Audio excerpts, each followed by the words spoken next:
In this season of my life, I think reclaiming my voice is being unapologetic about who I am, about my experiences, my story, my truth, knowing that is my truth. Welcome to Reclaim Your Voice, a podcast for women in business who are ready to lead with more clarity, more ownership, and more confidence in who they already are. I'm Savanna Madden, confidence coach, public speaker, and the founder of award-winning theatre school Madden Theatre Arts. This is not about becoming someone new, it's about returning to your voice and leading in a way that feels aligned.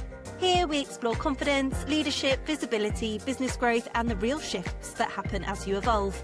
If you know you're capable of more, you're in the right place. This is Reclaim Your Voice.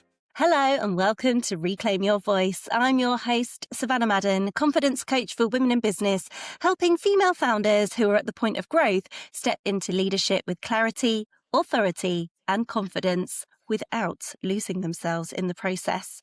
I am so delighted to be joined by an incredible guest who is a speaker, visibility mentor, and the founder of Women Thrive Media. Raimonda Jan, welcome to the show. Hi, welcome. Thank you so much for having me on your show, Savannah. Great to be here. Oh, it's so great to have you, Ray. Thank you so much for agreeing to come on and have a lovely chat with me. So I love to get straight into it. For anyone who is meeting you, hearing you for the first time, can you tell us a little bit more about you, who you serve, what you stand for in this particular season, and just tell us a bit more about you, really? Cool, Savannah. Well, thank you so much. As you know, I am very passionate about women, especially women reclaiming their voice. As someone who has had experience of losing my voice, losing my identity due to trauma, this is really my passion work. So I am a speaker, an author, a founder of Women Thrive Media, that is a global platform that spotlights women from all around the world. I've created this platform to be able to not only advocate for women empowerment, but also join forces with other amazing women from all around the world. So together we have a platform because I believe I've been an entrepreneur since age of 21 and I've always found it difficult, or I've seen that entrepreneurial women are very unrepresented in the media, and there's not many media platforms that celebrates women who have big missions, doing incredible work. And so we set out to do that, to create Women Thrive Media. And here we are in 6th or 7th year of it, a magazine that is globally in print and books and amazing events and retreats. So that's what I do, and that's why I'm passionate about this very subject. That's amazing. And where did the original idea for Women Thrive come from? What was happening in your life at the time when you created this wonderful global platform? I think, there has been two starts of it. Initially, I started in 2017, and my idea was just to have an event for women, and it was called Women in Business. And very quickly, that event has brought in a lot of amazing women in entrepreneurship and asked me questions like, can we do this again? Do you have a Facebook group? Do you have a community? And so I started to build this community called Women in Business in 2017 that started in London. And our events were going really, really well. And then our community started to reach out from all around the world. I grew my Instagram following to over 100,000 followers in 1 year. And everything just kind of blew up, as I say it. And people were just reaching out from the United States, from Australia, South Africa, and other parts of the world when we're going to do our in-person events there. Thought, well, I don't know if we can do it, but I set out to go global in 2020.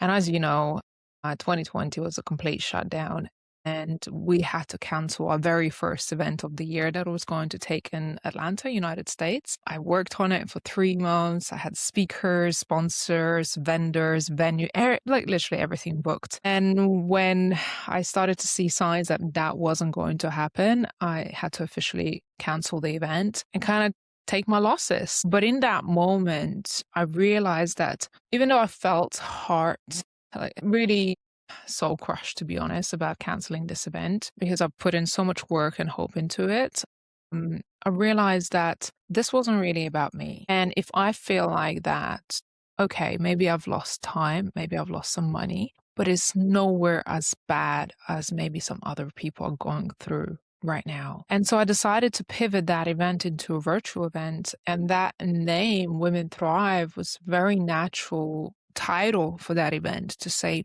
despite all of these challenges that we're going through right now, we can still rise above all of this and thrive. And the way to do that is come together through an event, through sharing of our stories, resources, information, how to help each other. And that first event was very, very successful. And so I said, I want to do this every year. And Women Thrive was one event, just like the first event that I had with Women in Business, started to unravel itself into a magazine and books and other events and our annual summit, because women continued to ask me for more. They started to ask me, can we do a book collaboration? Can we do this? And, and the community really expanded. And I'm grateful. We are in our 6th year of our summit.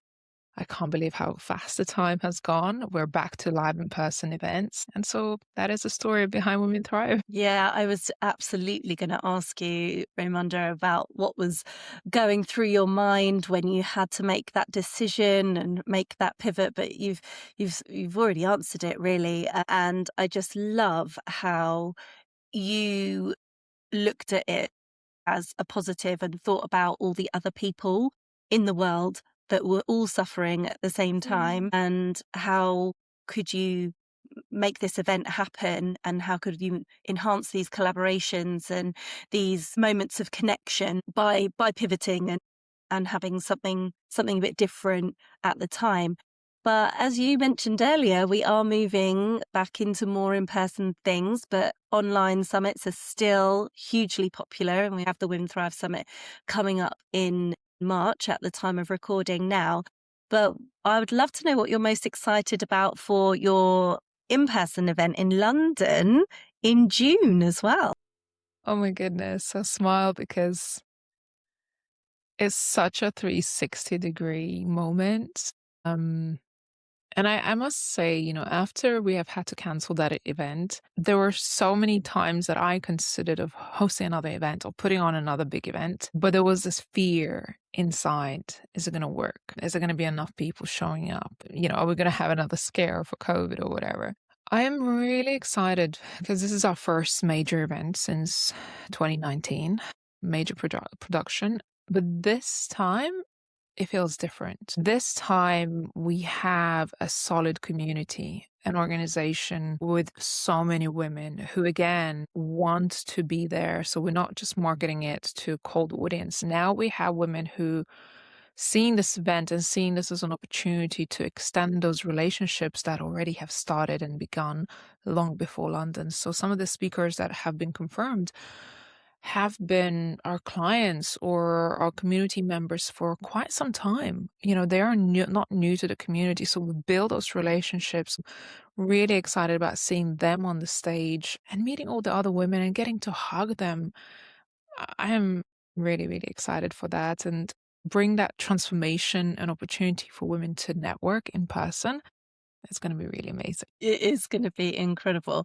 And when you just said a minute ago that you haven't hosted an in-person or a live event like this or on this scale since 2019. So where did you find the confidence or the knowing that this could be possible this year? Why was it this year that is the time to put on this live event?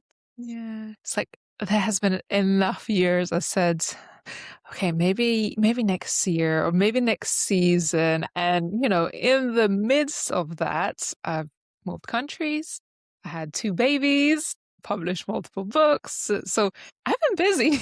You've been busy, Raimonda. I've been just a little bit busy growing, scaling the business, giving birth. And yeah, it's not been easy. So we tend to put big projects on a roadmap on when potentially we could do it in relation with everything else that's going on. So I think this is the first time, but the confidence piece is really, it grows as you grow and expand and you start to take on bigger projects. Your confidence grows. And now I know I can execute big projects. Now I know I can put on events. Like last year, I was actually pregnant already with my second daughter. I think it was month 2 or 3. And we hosted an event in Miami. It was a retreat and book launch event in Miami. And that was pretty major and very exciting event. But again, by doing these things, you grow in your confidence and you know what you're capable of. So yeah, there is evidence. But it's all about stretching yourself, isn't it? It's about dipping your toe out of your comfort zone, going into the stretch zone and doing it. That's what I say to everybody that I work with. It's just confidence grows in the doing, not in the thinking about it or wondering about it. You've just got to push forwards and go for it, haven't you? I think that we've got quite a good grasp on you and Women Thrive, but I want to go back a little bit, delve a little bit deeper, because I know that you and I share an experience. It's not the same, but we have both been in a situation where we've lost our voice. And I would just love to know, Raimonda, if you're happy to share what that was like for you, if you could tell us a little bit more about it, and how did it affect your confidence at the time, and how did you move through it? Yeah. When I was young, in my late teens and young adulthood, I was that outgoing, fun, confident girl, right? A lot of times I'd center attention and I quite loved it, to be honest. I was quite courageous to take on things that I've never tried before, like, starting your own business at a very young age and just going for it. I guess mainly because I thought you couldn't fail. There's that youthfulness of thinking, well, you can do it all. Love So that. quite an early on in my entrepreneurial journey, I failed in my first business, and I was hit quite hard with that in my self-confidence. And then I got into the wrong relationship. That was, I guess, his intentions weren't quite pure, and how he went about our interactions wasn't with the best interest of me. He pretty much wanted to use me, wanted to marry me young, and therefore to really control me. And I think on one of our last interactions, I kept trying to push him away, and it's like, no, this is not going to happen. On one of our last interactions, there was an encounter where I felt used and abused in a way. And as I was left at the airport in another country on my own with no money, with no belongings, and I felt like an idiot. Like I've trusted someone that I was kind of in a relationship with back and forth. But I really felt responsible for making a stupid decision and getting myself into that situation and allowing someone to treat me in a way that I felt used, right? When I got back after that trip, and that was the last of the connection with this person, everything started to kind of go downhill in my mental health. And I stopped speaking straight away. I didn't want to talk to anyone. Not that I just didn't want to, I felt incapable of, if that makes sense. I felt ashamed. I felt guilty of it, felt trapped. And combined with the failure of my first business and having big ambition, but not even really being able to realize that ambition, feeling a bit lost of what can I do? What should I be doing? And the trauma that unfolded with that last interaction kind of chained me. And there was times where I would just be indoors in the dark, not wanting to get out, not wanting to speak to anyone. I'd look in a mirror and I'd try to speak to myself and I'd say, Ray, who are you? Please speak, because I need you to speak. Because I was entrepreneur. I didn't have an income. I didn't have a career. I didn't have a job. That was a route I've chosen. When you choose entrepreneurial route, you almost shut the door behind you to a career because nobody wants to know. So much time has passed where I was really battling that depression and self-confidence, self-identity loss. I didn't know there was help or support, or I wasn't alone, or where could I reach out? Coaching or mentoring wasn't quite as prominent as it is now. So I was navigating this in my 26, maybe I was, navigating it all on my own until I just started to gather myself, gather my confidence, because I had no choice, because I had to keep on moving forward. And I thought, I'm going to put this behind me. I'm not going to talk about this because this feels shameful, right? Like, I don't know if anybody else has gone through it. And I've never spoken about it. Over the years, after I started to host events, started to grow my confidence back in my speaking, um, looked for mentoring and coaching with my voice. At the time, joined Clubhouse. I was like, oh, this voice app, like, what is this? And I met my speaking mentor, who's Les Brown, and I joined his program. And on one of our first calls, I told him what I do. He said, oh, that's amazing. You know, I'm passionate about events. And so you're doing all this incredible work with women. Why do you do what you do? And in that moment, it was like a download. And I said, I do what I do because I know what it's like not to have a voice. And all the shame of what happened to me disappeared. And in that moment, it made sense of why I have been feeling so passionate about empowering women, about creating a stage, about speaking.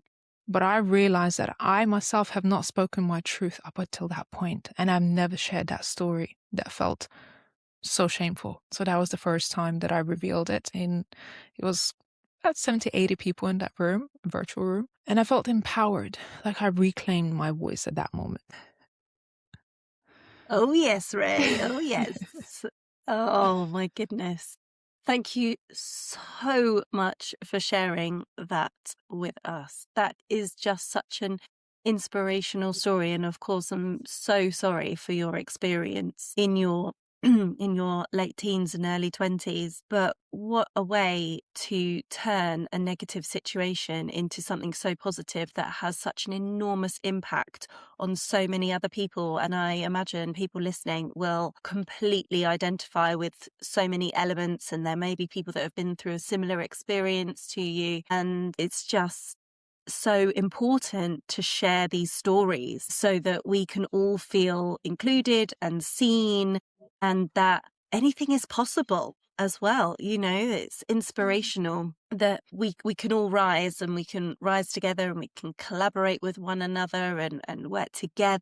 And it just makes things feel so much more achievable. And now look, you've grown an empire. And what I would love to ask you now is that as you started to rebuild your confidence, as you started to rebuild your life and your business and move forwards, what would you say was the part of your identity that had to evolve so that you could hold this vision for Women Thrive Media? I think I had to rediscover a new identity of who I was becoming and who I wanted to become. The dream of who I am today has always been there, but I couldn't even imagine how vast that dream could become. And I didn't fathom. And I think had it not happened, it wouldn't be as significant as it is and give me such a big purpose today. So I am grateful for it. At that time, I didn't know I was on my own.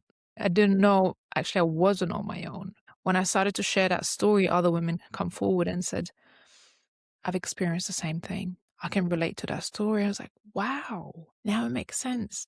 And as far as like being able to hold it, your capacity grows over time. And had I not had those experiences, I wouldn't be able to relate to you. I wouldn't be able to speak my truth because I've had to go through these experiences and take a long route of finding my identity, finding my voice, right? I wasn't born with a confident voice. Maybe I was, but there was a time when everything was taken away from me. So sometimes you have to experience these pivotal moments in your life in order for that to shape your identity and give you a real meaning, purpose, and depth. And that's what I believe that experience gave me, that depth, and gave me perspective of what other people have gone through or are going through, and how by claiming our truth, reclaiming our voice, speaking our truth, we can impact others, and why it's so important. This morning, I was listening to a lady's interview on Good Morning UK, and she was talking about her experience with Epstein from the many years of abuse. And it was interesting to hear what she had to share. And the experiences, I have not gone through that specific experience as she has. But knowing that you're not alone, I had my own experience of so-called Epstein situation, right? with so-called my partner. And now that everything is coming to surface, it's giving us more courage, strength, confidence to speak up and to know that silence cannot continue, because those situations will continue to evolve for many more centuries unless we start to raise awareness, unless we start to speak about it. And yeah, I just think it is important work that we got to do so our daughters, our next generation of women, don't fall into that trap and they become aware of what the world is like. Unfortunately, it's really important work, Ray. Thank you so much for raising that and sharing that you saw that interview. And you're absolutely right. We need to step forward. We need to take up the space. We need to use our voices for good, for change, so that the next wave of women after us have got a really good path that we've paved for them, so that they can live an even more empowered life. So now I just want to move on to the scale in which you've grown your businesses. So a lot of people listening to this podcast are women in business, entrepreneurs, and some may be at a very similar stage to you. Some might be more in the solopreneur stage of their business, or somewhere in between, who knows? But can you tell us what it's been like, or any advice that you can give to solopreneurs particularly, I think would be a good one, of how you have grown and scaled and hired people into your team, and you've hired the right people to be in your team. thank you. Well, I'm glad that it feels like that. And it certainly is. Like I said, I've always been very much entrepreneurial person and had that passion. And I think from the very beginning, my mindset was that you can't build an empire on your own. You can't do it all by yourself. So from the very first business, I always hired people to maybe do things that I wasn't that good at, whether it was graphic design, building websites, doing the techie stuff that I wasn't too bad. But, for someone listening who's just starting out, I've done every single job that I now have people doing in my business myself at some stage. So I know what it's like to build a website, to build a funnel, I've taken the time to learn every single part of it, because I believe as an entrepreneur, as a founder, you become much more empowered in knowing how to lead not only the team, but what it takes to execute something if you have knowledge and awareness. So I spent quite a few years actually learning the ins and outs of marketing, visibility, all kinds of things that my business required. And I'd continuously to try and accumulate that knowledge, but also execute it. Execution is really, really important. I'm that kind of person, like hands-on. I'm there. Even though maybe I could have hired social media people, I was there in the trenches. The reason why we've grown so quickly, because I was nonstop every single day. Growth hacking, it's a term where like you're relentlessly obsessed over something. For me, initially, that was Instagram. I was relentlessly obsessed with it. I had commitment to do like a daily post, engage with people, watch my growth, watch my stats, until I started to see momentum. So momentum will start to happen, but don't underestimate every single action, your commitment to your business, because it does require it. And even when you don't see results, your belief is the number one thing that's going to get you there. And for me, it was like, well, I don't care how long it's going to take. All I know that I believe that I can do it and I'm going to do it. So the time didn't matter to me, because I'm like, I'm in for this forever, right? And it's just, we're just going through the milestones of achieving certain things. Like I said, in that first year, I think it's 2018, we grew to 100,000 followers on Instagram. Things completely blew off. But I didn't settle and said, oh, okay, well, now we've got that, like, I'm set. No. Okay, it's like, now I'm bored, actually. Give me another challenge. So I moved on to Facebook. Okay, how can we do that same thing on Facebook? Over about 3 years, we grew over 300,000 on Facebook. Okay, can we now do it on YouTube? Can we now grow our email list? So I don't know. I don't sit on my laurels and just say, okay, now we set. No, I just keep setting new challenges and new milestones for my business to grow. And like I said, I always hired a team, and especially becoming a mom, girl, especially now with 2 kids, I know that I can't do it on my own. And I absolutely need a team. So don't be afraid to ask for help, get help, and think bigger because you can really grow something exponentially more if you change your mindset and know that you're in it for a long haul, whatever it takes. It's such brilliant advice, that you've got to really dream big. And there's a saying that one of my mentors always says that he's taken, I think it's from Tony Robbins. They overestimate what they can achieve in a year and underestimate what they can achieve in a decade.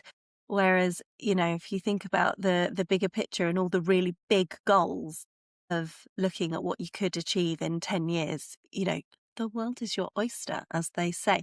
But I also love that you're talking about commitment and that to grow a really successful business, you have got to be so committed, so driven, so determined, and not be afraid to ask for help. It's just so, so important. And you mentioned there how your life has expanded alongside your business. So I would also love to know what has become an absolute non-negotiable for you as a leader, as a woman. For me, it has been sleep. Before, I mean, when I had one child, I would work at night, and now that I have two, non-negotiable sleep. I go to bed with my children at night, and sometimes, yes, I do wake up in the middle of the night, maybe do a little bit of work if I feel creative, but sleep has been the number one because if I don't get my body and my mind rejuvenated at night, then I cannot function. So no matter what, it's that honestly spending time with my kids, even though in a moment when things are so busy, a lot going on, I have to find the time for my children because this will pass. The business will pass, but I will never get the time back with my kids. I will never get to watch them crawl or walk for the first time or speak or whatever. So every single day I'm a present mom. Other things, to be honest, like 5 a.m. club, don't sign me up for that. Gym workouts, please. I don't have time for that. I eat healthy. I really focus on good nutrition and that sustains me in every way possible because I am still breastfeeding. And then everything else, like, hey, if you get to peek outside or sit in the sun or go to the beach for a walk without kids kicking and screaming, that's a bonus. Like last weekend, I managed to escape to a spa. Just about, like that nearly didn't happen. And I was like, oh my God, that's the first time I'm getting to escape to a spa in like months. That was just wonderful. Yeah, sleep is my non-negotiable. It's so important, though. I think that people think that sleep is so overrated, and I'm like, no, it's kind of just integral to our whole, well-being. And when you're a mum of little ones, it can be really tough. And I would also love to know, Ray, is that with everything that you've built, your whole ecosystem with Women Thrive Media, we've also got the Women Thrive Summit, you've got the magazine, you've authored books, co-authored books, got such an incredible community of people around you. What would you like people who are coming into the community brand new, if they maybe are listening to you for the first time today, they're going to go and find your communities online, what would you love them to feel the first time that they encounter your community? I love them to feel seen for who they are, seen beyond the mask. I always say when you come into our space, you don't have to wear a mask. With me anyway, you get what you see. I don't pretend, I don't wear masks. And so I want for people coming in to know that they can be truly themselves, authentic selves, and be welcomed and accepted no matter who they are, no matter what stage they're at. I hear a lot when people join, let's say, a speakers group and become speakers on a platform or any other way, join, a group of successful women in some cases, they feel an imposter. And I remind them, I'm like, you're here on your own merit.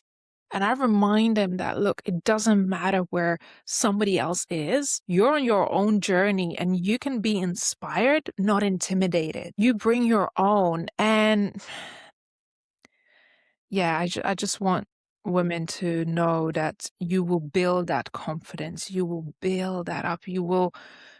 you can be part of a community and feel included, seen, supported, have cheerleaders around you. It doesn't matter where you are. And hopefully that's what they feel within Women Thrive, that they don't have to be somebody that they're not or somewhere where they not yet are. And Ray, we're going to sort of begin to wrap things up now. So my final question for you is, what does reclaiming your voice look like for you in this season of your life? Yeah. In this season of my life, I think reclaiming my voice is being unapologetic about who I am, unapologetic about my experiences, my story, my truth, knowing that is my truth. I don't have to filter. I don't have to be somebody else for somebody to palate me. And somebody doesn't connect with me, that's fine. If they don't find what I do inspiring or interesting, that's on them. But I know I have a big mission to fulfill, and I have to be able to be unapologetic about that in order to pave the way for others to know that they have a voice too and they need to be heard.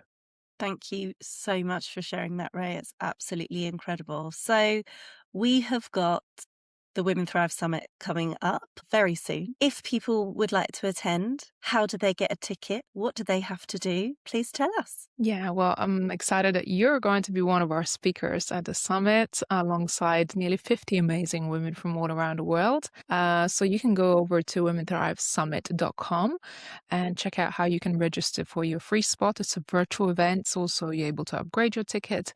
Be there, register, and really take the time between the 16th to the 20th of March to spend some time with us and the women who are going to take stage. It's a live event, which means you get truly to participate, not just watch recordings of women speaking. This is a really engaged event and it's going to be transformational. So I invite anyone who's listening to this, participate. Be an active participant in this, because this is so much more than an event. This is real movement of women, celebration, and a safe space for all of us to thrive. Cannot wait, Raimonda. I absolutely cannot wait. And I really hope that we have so many participants in the summit for the entire week. It's going to be phenomenal. And where as well can we find you on social media? Where are you hanging out? You obviously told us that you've grown quite a few platforms. Where can we find you? Where can we connect with you? I think the most personal space for me is Facebook. Raimonda Jan is my personal profile, and you'll probably find me there and be able to connect. I'm also on Instagram. I have a private account on Instagram myself, mainly because I tend to share some personal stuff on there and, share my daughters. So if you connect with me on a personal level, then you'll get to see a bit more behind the scenes of really who I am, as opposed to just business and the work that I do. So you can find me on Facebook or Instagram and also LinkedIn. That's brilliant. And we'll link everything that we've just discussed in the show notes so that we're just one click away. But thank you so much, Ray. It has been an absolute pleasure to have you. Thank you so much, Savanna. It's a pleasure to be here. Thank you so much for listening to this episode of Reclaim Your Voice. If today's conversation resonated, then head to the show notes where you'll find my free audio gift.